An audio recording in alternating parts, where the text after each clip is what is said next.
So, you've been thinking about enrolling in an instructional design academy or maybe an e-learning bootcamp style of program. Maybe you've been thinking about enrolling in my program. Oh gosh. Well, if that's the case, you need to stop and look both ways and make sure you're doing the right thing for you before you cross that street and of course open your wallet. And that's what I want to help you do in this video. So stick around.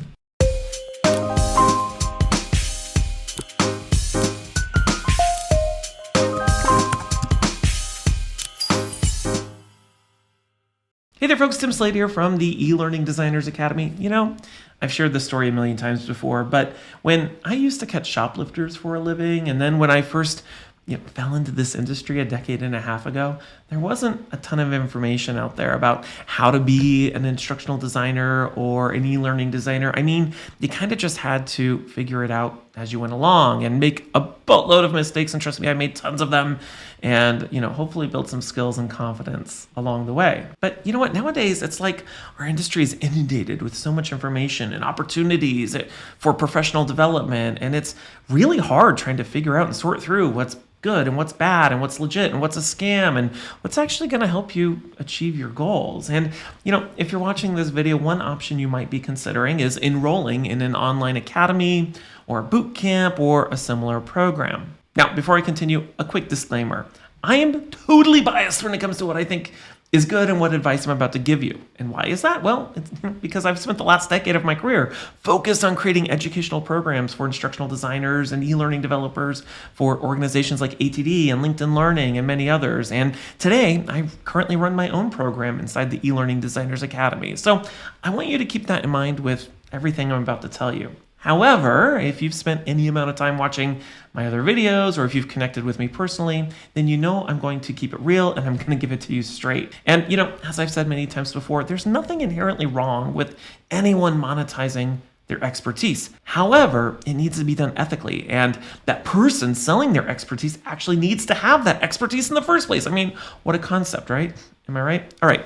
So with that out of the way, let's get to it. How do you pick the right instructional design academy or e-learning bootcamp for you? And how do you even decide whether or not one's right for you in the first place? Well, to help you make the right decision for you, I want to go through a list of questions that you need to ask yourself before making any decision. Now, keep in mind, there are no right or wrong answers here. Every program is different. Every program has different offerings and has different claims for different outcomes. However, if you're going to spend your hard-earned money on professional development, you want to make sure you're making the right investment for yourself and, of course, for your career. And remember, you don't and you shouldn't just take my word for it. Go out there and see what others have to say on this topic. For example, Kara North has done and has spent a considerable amount of time sharing her thoughts on this question, and I encourage you to check out her other content out there on this as well. All right, so let's get to the questions. Now, the first question you need to ask yourself is, what's making you interested in enrolling in an instructional design bootcamp or e-learning academy in the first place? And what specifically are you hoping to gain from that program? As I mentioned moments ago, not all programs are created equally, and you need to carefully evaluate what's making you want to join any particular program. For example, some lean more heavily as career-focused programs, ones that are designed solely to help you build your portfolio or update a resume or optimize your LinkedIn profile, and those things are all fine and dandy. But what you shouldn't confuse that for are skills-focused programs, ones that are designed to help you actually build the skills that you'll actually need on the job. And so when you think about what you're hoping to gain or why you're actually interested in any particular program, you need to think about what you actually need right now. So for example, if you're already feeling confident in all of your skills, but you need to focus more energy on things like your resume or your LinkedIn profile, or maybe building a website for your portfolio, those career-focused programs are a great option. However, if you're still learning and need to focus on your skills and building some sample work for your portfolio, then you might want to look at a skills-focused program. Because remember, at the end of the day, hiring managers care about what you can do, not how pretty of a website you can build. All right, this brings me to my second question. What skills do you actually need to learn? Some programs are only focused on learning a single skill, like articulate storyline, and that's fine if that's all you need to learn. However, if you're new to the industry or you're trying to transition into it for the first time, learning articulate storyline alone isn't going to get you very far. And so you need to evaluate what skills you're actually needing to gain and whether or not the program or programs you're evaluating offer those skills. Next, ask yourself, what promises or claims is the program making? Different programs, academies, and boot camps make different claims about what you'll achieve after completing their program. And this is where you need to be extra careful, as it's easy to confuse slick marketing tactics with actual promises or guarantees. So, for example, if a program makes claims about earning potential, job placement, or achieving financial freedom, or anything else that sounds too good to be true, well, you know what? That's because it is. Here's the thing. No program, no person, no nothing should be making claims about earning potential or achieving financial freedom or anything else that's really outside of their control. And that's true no matter how confidently or loudly they proclaim it. Because trust me, for every one person they claim achieved financial freedom or earned six figures with zero experience, I promise you there are a dozen other students in the background that they're not showing you who didn't achieve those results. So you got to be careful about that and watch out for marketing tactics that might be feeding into your insecurities or feeding into your desperation or anything else that is, how do I put it, skeezy as fuck. All right.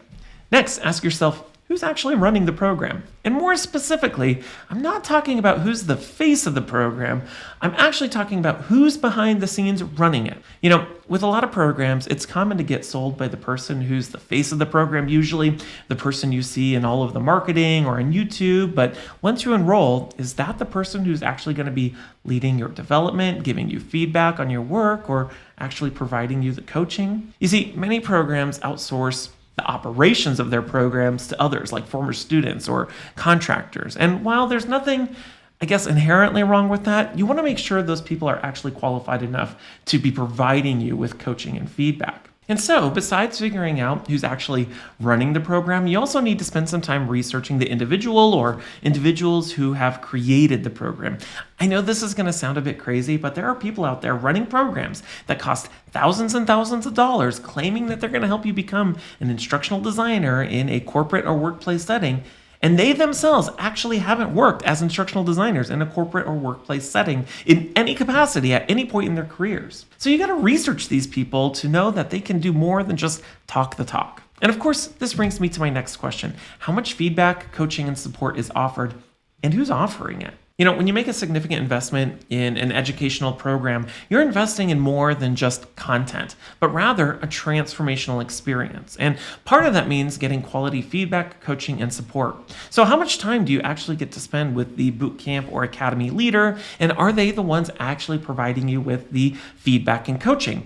And are they qualified to be doing so in the first place? Just like I mentioned a moment ago, what you don't want is someone who hasn't spent any meaningful time working and doing the things that they're trying to teach you. And so whether it's the academy or bootcamp leader themselves or someone else that they've outsourced the operations of their program to, make sure they have more than a couple of years worth of experience, or any experience at all for that matter, doing the things that they're claiming they're going to help you and teach you how to do. Next, do they offer any free content, and does it demonstrate good instructional design?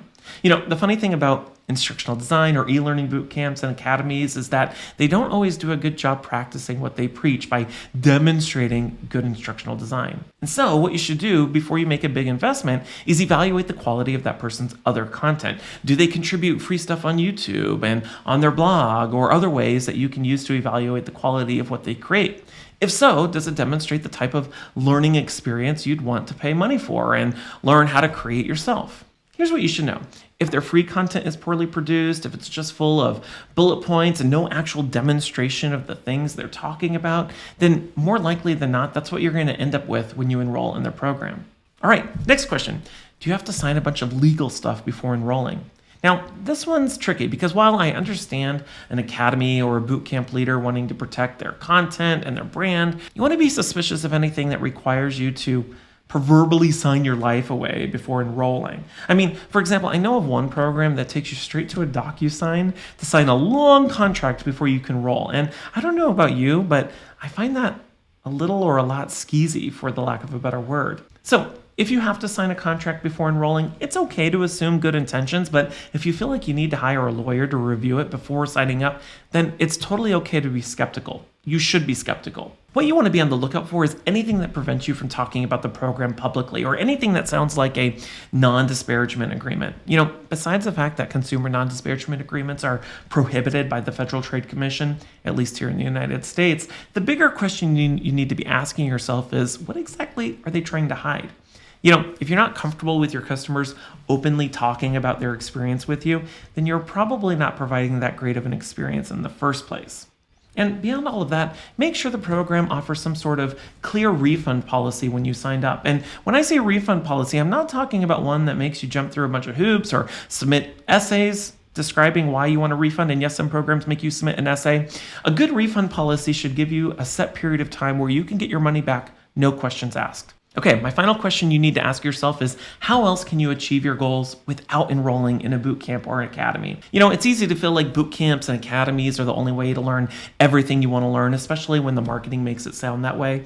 But that's far from the truth. And so what I encourage you to do is make a list of everything you're trying to learn or achieve, and list all of the ways you can go about learning or achieving those things without signing up for an expensive program. You'll actually be really surprised with how much you can learn for free or at a low cost via YouTube, LinkedIn Learning, and many other ways. And you know what? If after all of that, the program still sounds like it would benefit you, then great, do it.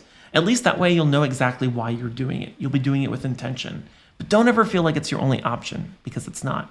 All right, I know that was a lot, but I hope it gives you some good food for thought. Enrolling in an instructional design bootcamp or an e-learning academy or any professional development program is an important decision. And it's one that can be risky if you're not careful. And it's so important that you know what you're getting into before you get into it, and more importantly, before you open your wallet.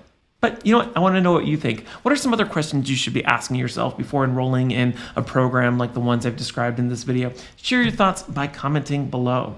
As always, I want to thank you so much for watching. If you haven't done so already, make sure to click that like, subscribe, and that bell button to get alerted the next time I publish a video like this one. And of course, join me inside the eLearning Designers Academy, where you can connect and learn with other e-learning developers and instructional designers who are looking to grow their careers by building skills first. Otherwise, my name is Tim Slade, and until next time, I'll see you around.